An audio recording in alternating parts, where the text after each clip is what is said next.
প্রসূতি নারীর সিজারের কথা অহরহ শোনা গেলেও এবার গাভীর সিজার করে বাচ্চা প্রসব করানো হয়েছে বরিশালের গৌরনদীতে।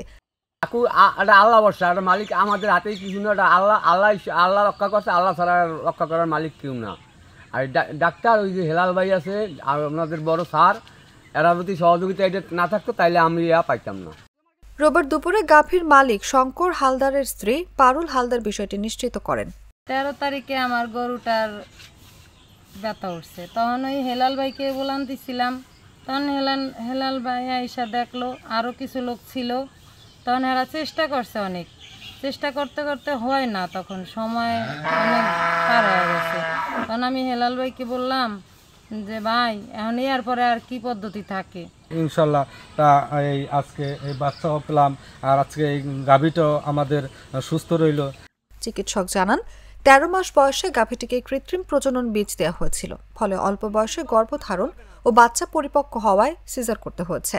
এই ঘটনা লোকমুখে ছড়িয়ে পড়লে গাভী ও বাচ্চা দেখার জন্য উৎসুক জনতার ভিড় জমে।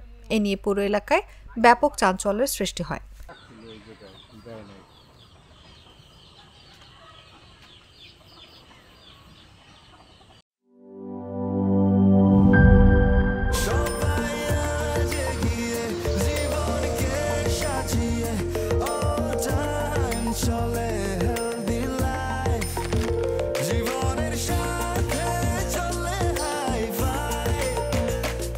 চলার পথে স্বাস্থ্যকর all time honeycomb, all time healthy life.